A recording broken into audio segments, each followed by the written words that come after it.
Hello, thank you for being here. My name is Manuel and I'm doing my internship in the O lab at UCSF. And my mentor is Dr. Manuel. My group is studying the early mechanisms underlying retinal ganglion cell degeneration and circuit remodeling in glaucoma. As part of my internship, I have been able to present my work several times. Today, I would like to share my overall experience at the O lab, and I think it's been a great journey for me so far. I will briefly explain a little bit about glaucoma, what the O lab is doing in their research, a deeper look at the lab method, and a brief conclusion. Early in my time at the O lab, I had the opportunity to learn what glaucoma is and why our work at the O lab is so important. Glaucoma is a group of diseases related to the optic nerve that causes blindness. Sometimes the diseases can progress quickly, but most often the progression happens slowly. Once you lose some vision for glaucoma, you don't get it back. So you can see along the top of the slide what glaucoma patients might experience. And according to Dr. Carrie Allison, glaucoma is the second acquired blindness in people, with cataracts also being in this category. To learn about glaucoma, I had to first understand the basics of how the eye works. At the high level, the light passes through the cornea, iris, and lens to the retina. The retina is along the back of your eye and sends the sensory information to the brain via the optic nerve. Retina cells are a focus area for the O lab. Let's take a look at the next slide. The purpose of the retina is to receive light and convert the light into neural signals and send those signals to the brain for visual recognition. The part of the retina include the photoreceptor cells that receive the light, and this passes the information to bipolar cells, and finally ganglion cells. RGCs are the ones transmit the information to the brain via the optic nerve. The illustration on the right is one that I will use a little later in the presentation, and I will compare it with the results in a confocal microscope. The inner plexiform layer, or IPL, and ganglion cells are both very important. The IPL makes up the synaptic connection between the axons of bipolar cells and the dendrites of ganglion cells. Without successful synaptic connection, the visual information will not make it to the brain. Research is still trying to learn more about why RGCs degenerate and cause blindness. And today, the best treatment for glaucoma involves lowering pressure in the eye. In a normal eye, fluid constantly moves and drains around the retina. In some cases of glaucoma, the fluid does not drain correctly and the pressure increases in the eye. That pressure is not good and it hurts the retinal ganglion cells. Retinal ganglion cell damage happens in glaucoma, and that damage leads to vision loss. The O lab's mission is to better understand glaucoma. With a focus to understand the earliest step of ganglion cell degeneration, this research can help us to find treatment that can rescue RGCs and hopefully can prevent blindness from glaucoma. My internship was study RGCs and retinal morphology in healthy mice. I learned and practiced the method that lab uses in their research. The O lab often uses model mice for the experiments. Mice are useful because many biotechnological tools have been designed for them that other animals do not have. We also use immunohistochemistry. The lab uses antibodies so that we mark tissues of interest. When we use confocal microscope to see the results and software like ImageAid to analyze the images.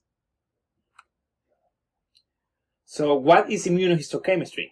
Immunohistochemistry is a technique that allows to see a specific protein in a cell. So you bind the antibodies to a cell and then bind the fluorescent to those antibodies so you can see them in a final picture. There are two types of immunos. Immunocyto is a cell and immunohisto is a tissue. My lab uses retinal tissues. In immunohistochemistry, the primary antibody links to the tissue of cell of interest. For my lab, we wanted to be able to see four things: microglia, filaments, and ganglion cells, and nerve of the ganglion cells. the immunohistochemistry that we used was indirect, meaning that we used two antibodies. The whole lab has expertise in this technique. Having secondary antibodies is common with immunohistochemistry because it's allowed to amplify the signal of the primary antibodies. So more fluorescence is brought to the area of interest, and it is easy to see on the confocal microscope. So let's take a look at some of the resulting confocal microscope images. As I mentioned, for OLAB, we wanted to be able to see four things: microglia, filaments, and ganglion cells, and the neurons of the ganglion cells. We use different markers that bind to the tissue of interest. As MI32, the white color, we marked the ganglion cytoskeleton and is present in all axons, but we can also see it in alpha cells, somas, and dendrites. CXCR3 GFP is a marker that is already inside the genetically modified mice. It marks the microglia. Microglia are the primary immune cells of the central nervous system. We mark PSD95, we mark the synaptic terminal of the RGCs in yellow, and RBPMS in red stain the somas of all RGCs. This picture shows four areas of interest together. These are real images that I took with my mentor in the lab. It's a healthy mice. It does not have glaucoma. We are creating this a baseline so that we can compare it to a mice with glaucoma. A confocal microscope can also take many pictures of the layers of the sample. After we took pictures of many layers of the retina, we were able to use a computer to build a 3D model that we can spin analyze on a computer. Early in my presentation, I showed this same illustration of the inner retina circuit. You can think of the inner retina circuit as a very important step in passing visual information from the retina to the brain. In cases where the ganglion cells are damaged, become smaller and degenerate, and less visual information can be passed to the brain, causing blindness. As you can see in my image, there is a healthy amount of synapses and neurons and can pass information very well. In this slide, we broke the picture into four sections that allows to focus on each area of interest the retina more easily. Again, each of the areas are shown, but as you can see in the lower right, the synapses they are very small. There are small points where the neurons transmit chemical information to others. In my experience at the old lab, I learned about pre-processing and processing of an image for analysis. This slide shows a simple sample where we magnify and recolored the synapses from the yellow marker to a purple color. This was done on a computer so we can more easily analyze the images. For each area of interest, we have to quantify what we see in the image, so we can compare them to other retinal studies. We quantify the microglia because they are resident immune cells that are part of the damage process in glaucoma. When the eye becomes inflamed, the microglia reproduce and change its shapes.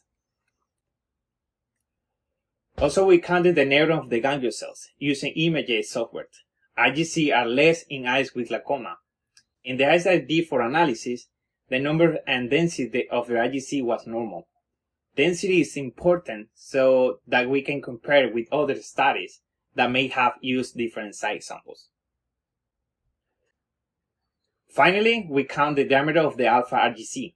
Because the shape of a cell is affected by glaucoma damage, in eyes with glaucoma present, the alpha RGC change size and shape. The images I'm showing today are baseline of the healthy mouse retina. In my internship, I focused on healthy retinas, but I was able to review images and data from previous studies where one eye of a mouse was a control and the other eye was exposed to a laser that generated pressure on the ocular nerve. The lab studied alpha cells in a model of glaucoma. 7 and 14 days after the initial lesion, you can see the alpha of transient ganglion cells show more damage than on sustained cells. There was a drop in density in off cells, but in on cells were resilient.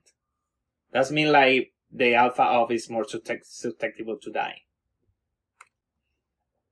In summary, glaucoma is a group of diseases that affect the ocular nerve, formed by RGC axons, Scientists at the old lab and across the world are racing to learn more about what causes neuron damage and death.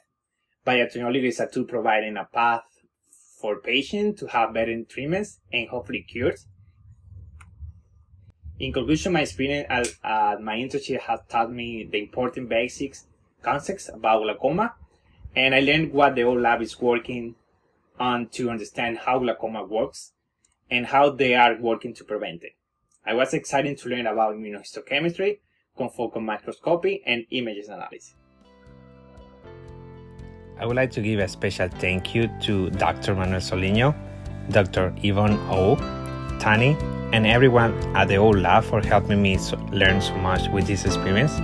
I also want to thank Professor Karen and Professor Garner.